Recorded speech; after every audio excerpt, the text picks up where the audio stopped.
আসসালামু আলাইকুম সুপ্রিয় দর্শকবৃন্দ, আপনারা দেখছেন টাইম জিরো বিডি চ্যানেল। সাথে আছি আমি মোহাম্মদ রাশিদ মিয়ারজু। সুপ্রিয় দর্শকবৃন্দ, আমরা সকলেই আমাদের জাতীয় কবি কাজী নজরুল ইসলামকে চিনি ও জানি। তার সম্পর্কে আমাদের অনেক অনেক অজানা তথ্য রয়েছে।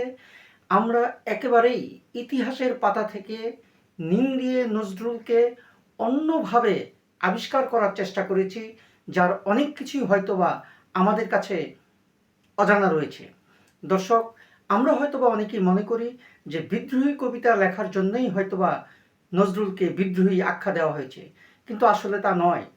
আরও বহুবিধ আলোচনা রয়েছে, অনেক কিছুই রয়েছে নজরুলের জীবনে যা আমাদের অনেকেরই অজানা। দর্শক, নজরুল একদিনেই আমাদের নজরুল হয়ে ওঠেননি। নজরুলের জীবনে দুঃখ, কষ্ট, যন্ত্রণা, কষ্ট এবং অভাব, জরা জীর্ণ কখনোই তার পিছ ছাড়েনি। এজন্যই নজরুল হয়তোবা নজরুল হয়ে উঠতে পেরেছিলেন।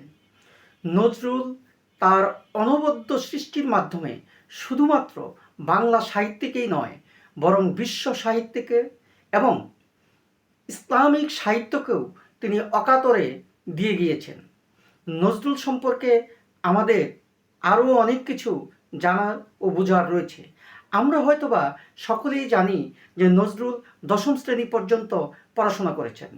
হ্যাঁ দর্শক, তিনি দশম শ্রেণী পর্যন্ত পড়াশোনা করলেও তার এই পড়াশোনা শুরু হয়েছিল মক্তবে, এবং পরবর্তীতে তিনি বিভিন্ন স্কুলে পড়াশোনা করে দশম শ্রেণী পর্যন্ত পড়াশোনা করেছিলেন।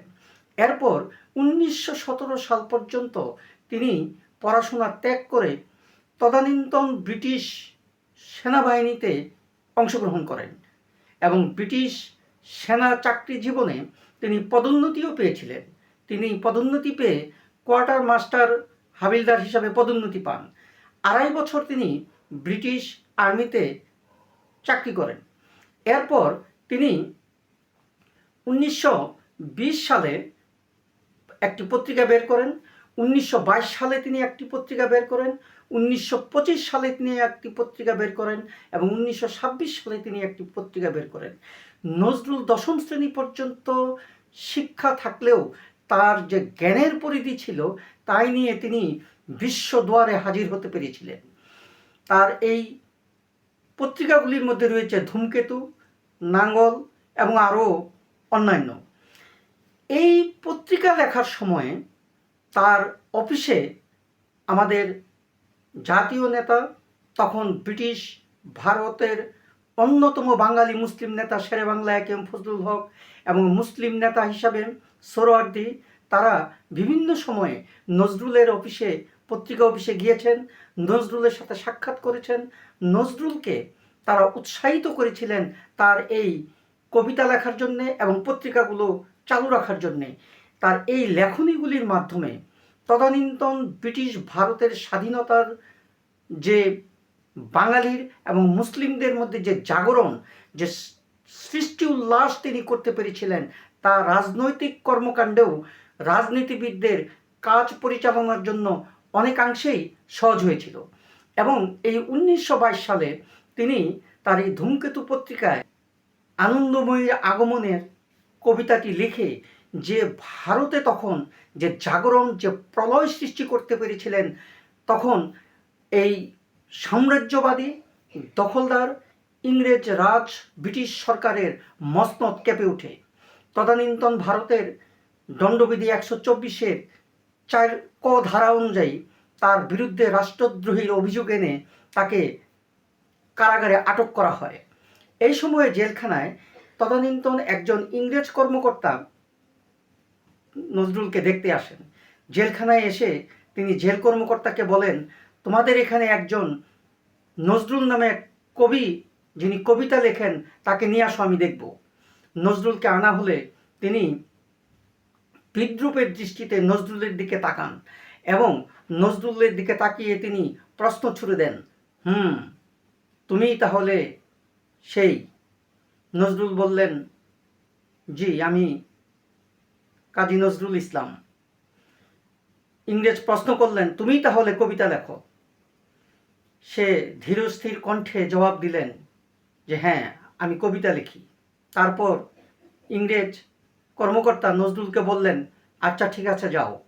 নজরুল সে কক্ষ থেকে বের হওয়ার সময় ইংরেজ কর্মকর্তার দিকে একটি প্রশ্ন ছুড়ে দিলেন। তিনি ইংরেজকে জিজ্ঞেস করলেন, তুমি কি বাইরনের নাম শুনেছ? সেই ইংরেজ গর্বের সাথে বললেন, হ্যাঁ অবশ্যই, বাইরন একজন ইংরেজ প্রখ্যাত কবি, কে না জানে তার নাম। নজরুল স্মিত হেসে বললেন, তুমি কি বলতে পারো বাইরনের সময় তোমাদের শাসক কে ছিল? ইংরেজ তখন কিছুটা আমতা আমতা করলেন। নজরুল বলে উঠলেন যে হ্যাঁ, শাসকের নাম কেউ না জানলেও কবির নাম মানুষ অন্তরে ঠাঁই দেয়। তারপর নজরুল সেখান থেকে চলে আসলেন। এরপর নজরুলের জীবনের বিভিন্ন ঘটনা প্রবাহ আমরা জানি। 1921 সালে নজরুল নার্গিসকে বিয়ে করেন এবং আশ্চর্যের বিষয় হচ্ছে এক অব্যক্ত এক অভিমানে 1921 সালের সেই বিবাহের প্রথম রাত্রেই তিনি শ্বশুরালয় ত্যাগ করেন। এরপর আর তিনি নার্গিসকে কখনো দেখেননি এবং দেখা করেননি। তিনি 1921 সালের সেই রাত্রে সেখান থেকে শ্বশুরালয় থেকে চলে যাওয়ার পর 1924 সালে তিনি আশালতাকে বিয়ে করেন। এই আশালতাকে বিয়ে করার পর তিনি স্ত্রীকে ভালোবেসে নাম দেন প্রমীলা দেবী। আমরা অনেকেই যাকে প্রমীলা দেবী হিসাবে জানি। পরবর্তীতে 1937 সালে প্রমীলা নার্গিসের সাথে নজরুলের বিবাহ আনুষ্ঠানিকভাবে বিচ্ছেদ ঘটে। তিনি তার কর্মজীবনে চলচ্চিত্রে অভিনয় করেছেন, তিনি চলচ্চিত্র পরিচালনা করেছেন, একই সাথে তিনি বহু ধরনের প্রতিভার অধিকারী ছিলেন। তিনি তার এই দুঃখ কষ্ট যন্ত্রণার মধ্যেও তিনি সাহিত্য ভাণ্ডারকে অবারিতভাবে তিনি দিয়ে গিয়েছেন। নজরুল তার বিদ্রোহী কবিতার জন্যই শুধু নয়, তিনি যে সমাজ সংস্কারক, রাজনীতি, ধর্ম চেতনা এবং বিভিন্ন বিষয়ের মধ্যেও তিনি তার সমাজের যে অসঙ্গতিগুলি ছিল এর বিরুদ্ধে তিনি প্রতিবাদ করেছেন। তার প্রতিবাদের এই সুর আমরা তার বিভিন্ন লেখার মধ্যে পেয়ে থাকি।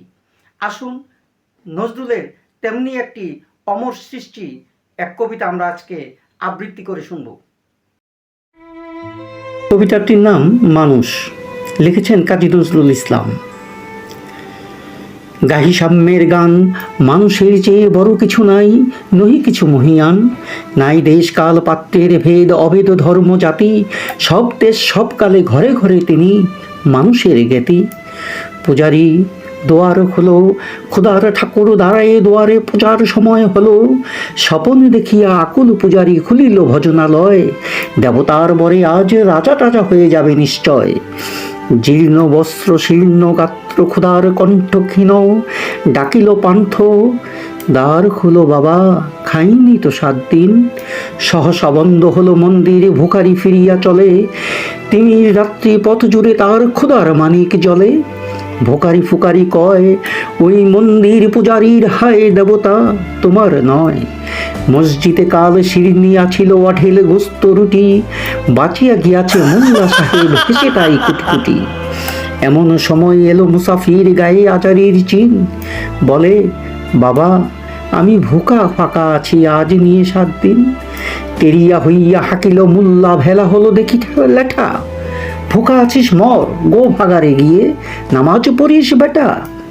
ভিখারি কহিল না বাবা। মোল্লা হাকিল তাহলে শালা সোজা পথ দেখ, গুস্ত রুটি নিয়া মসজিদে দিল তালা। ভিখারি ফিরিয়া চলে, চলিতে চলিতে বলে, 80টা বছর কেটে গেল আমি ডাকিনি তোমায় কভু, আমার ক্ষুধার অন্ন তা বলে বন্ধ করনি প্রভু। তব মসজিদে মন্দিরে প্রভু নাই মানুষের দাবি, মোল্লা পুরুত লাগাইছে তার সকল দুয়ারে চাবি। কোথা চেঙ্গিস গজিনী মাসুদ, কোথায় কালা পাহাড়, ভেঙ্গে ফেল ওই ভজনালয়ের যত তালা দেওয়া আছে তার। খোদার ঘরে কে কপাট লাগায়, কে দেয় সেখানে তালা, সব দ্বারের খোলা রবে, চালা হাতুড়ি শাবল চালা। হায় রে ভজনালয়, তোমার মিনারে চড়িয়া ভণ্ড গাহে স্বার্থের জয়।